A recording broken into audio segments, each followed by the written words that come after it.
Misi adalah hati Allah sendiri. Misi dimulai dari inisiatif Allah. Kita dipanggil untuk melaksanakan misi seperti yang Allah maksudkan. Seringkali misi gereja, misi orang percaya tidak sesuai dengan misi Allah. Hal ini disebabkan oleh cara pandang kita terhadap Alkitab yang tidak tepat. Beberapa contoh cara pandang Alkitab yang tidak tepat. Seringkali kita melihat Alkitab seperti melihat kulkas. Ketika kita melihat kulkas, kita membuka kulkas, kita melihat ada minuman makanan yang kita senang, kita sukai, dan kita hanya mengambil minuman atau makanan yang kita suka, sementara yang lain kita abaikan. Cara pandang Alkitab yang keliru yang kedua, kita memandang Alkitab seperti memandang kotak obat. Sebagaimana kalau kita mengalami sakit, kita hanya mengambil obat yang cocok untuk penyakit kita, sementara obat-obat yang lain yang dalam kotak kita abaikan. Nah, Bapak Ibu sekalian, inilah kegagalan kita untuk memahami misi secara tepat. Bahwa Alkitab adalah cerita tentang Allah. Kejadian pasal 1 ayat 1, pada mulanya Allah. Artinya misi dimulai dari hati Allah. Dan kalau kita belajar Alkitab, kita harus belajar tentang hati Allah yang merindukan bangsa-bangsa untuk diselamatkan. Banyak orang gagal memandang Alkitab secara tepat karena mereka hanya memilih ayat-ayat yang membuat mereka merasa nyaman. Sementara ayat-ayat yang lain merasa bukan bagiannya, atau ayat itu bukan untuk orang itu, sehingga ayat-ayat yang tidak merasa nyaman di hati disingkirkan. Salah satu contoh ayat yang merasa nyaman yaitu dalam Matius pasal 11 ayat 28. Marilah kepadaku semua yang letih lesu dan berbeban berat, aku akan memberikan kelegaan kepadamu. Ayat ini begitu menyenangkan, ayat ini begitu menggembirakan, sehingga banyak orang memakai ayat ini menjadi kekuatan dalam kehidupan dan pelayanannya sendiri. Sementara ayat-ayat yang terkait dengan penderitaan, sebagaimana yang tertulis dalam 1 Petrus pasal 2 ayat 21. Sebab untuk itulah kamu dipanggil, karena Kristus juga telah menderita bagi kamu dan meninggalkan teladan bagimu, supaya kamu mengikuti jejaknya. Banyak orang Kristen berpikir, tidak mungkin kita mengikut Tuhan, Tuhan yang baik, Tuhan pencipta langit dan bumi. Kita dipanggil untuk mengikut Dia dan dipanggil untuk menderita. Kita berpikir bahwa kalau kita ikut Tuhan, kita hanya merasa nyaman, senang, sehat, dan semuanya enak. Tidak mungkin orang Kristen itu menderita. Ini satu pemahaman yang keliru, cara pandang Alkitab yang keliru. Bahwa Kejadian sampai Wahyu, Alkitab kita bicara hati Allah untuk menyelamatkan segala bangsa. Nah, pertanyaan untuk kita pikirkan, bagian manakah dalam Alkitab yang bicara tentang misi? Seringkali kita menjawab satu ayat yang sangat populer, yaitu Matius 28 ayat yang ke-19 hingga 20. Pergilah ke seluruh dunia, jadikan semua bangsa muridku. Bapak Ibu, dengan melihat ayat ini, maka kita memandang misi hanya merupakan bagian kecil saja dari sekian banyak Alkitab. Inilah cara pandang yang keliru. Ternyata tema utama dari Alkitab 66 kitab Kejadian sampai Wahyu adalah hati Allah untuk menyelamatkan segala bangsa. Itu sebabnya Alkitab seharusnya dipandang sebagai satu buku dengan satu pendahuluan, satu cerita, dan satu kesimpulan, yaitu cerita akan kerinduan Allah menyelamatkan suku-suku bangsa di seluruh dunia. Nah, kita mulai dengan pendahuluan Alkitab.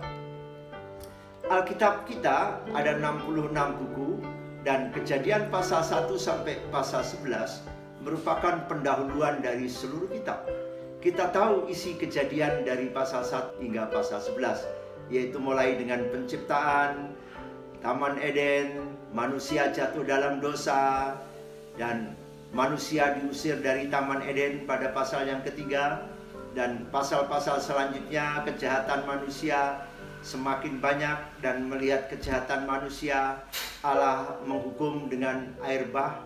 Namun Allah memilih Nuh, memakai Nuh. Oleh anugerah Tuhan, Nuh dipakai untuk menyelamatkan umat Allah dan juga ciptaan-ciptaan yang lain. Dan pendahuluan dari kitab, seluruh Alkitab diakhiri dengan kisah Menara Babel, di mana dalam kisah Menara Babel ini kita akan melihat satu peristiwa atau satu rencana Allah yang penting untuk keselamatan dunia. Dalam Kejadian pasal 11 ayat 1, di sana dikatakan, adapun seluruh bumi itu satu bahasanya dan satu logatnya. Dan Kejadian pasal 11 ayat 3 dan 4, di sana kita melihat manusia berusaha melawan Tuhan. Dan di sana mereka bersepakat, sebagaimana dikatakan dalam Kejadian 11 ayat 3 sampai 4, mereka berkata seorang kepada yang lain, marilah kita membuat batu bata. Dan selanjutnya ada dikatakan, marilah kita dirikan bagi kita. Selanjutnya dikatakan lagi, marilah kita cari nama, supaya kita jangan terserak ke seluruh bumi. Kita tahu Alkitab adalah cerita tentang Allah, cerita tentang kerinduan Allah menyelamatkan bangsa-bangsa.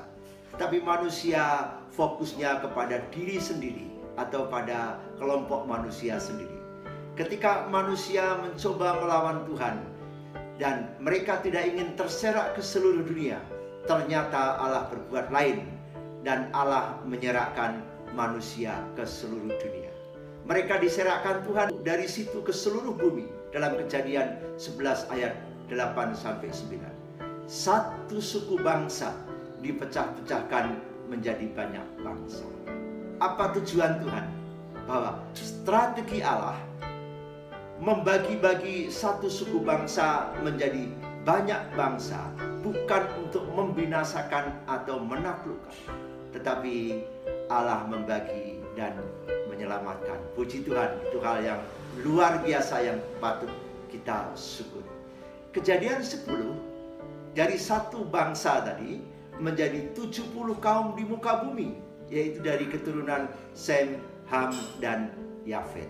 Inilah cikal bangsa-bangsa di dunia.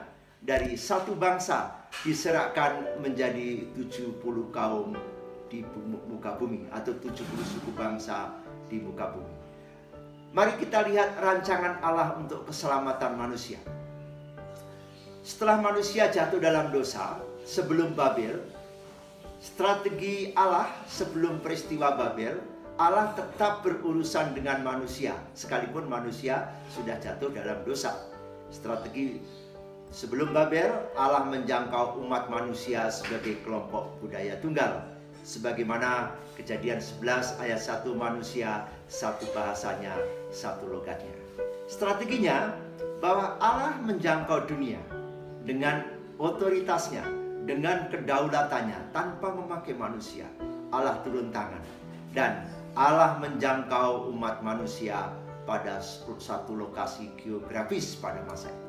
Nah, setelah peristiwa Babel, kita perhatikan bahwa Allah mempunyai strategi yang luar biasa setelah peristiwa Babel. Bahwa mulai Allah menjangkau umat manusia dalam aneka kelompok budaya yang terpisah. Tadi sudah saya menjelaskan, dari satu bangsa menjadi 70 kaum yang terserak ke seluruh bumi. Kali ini Allah tidak menjangkau langsung dengan kedaulatannya.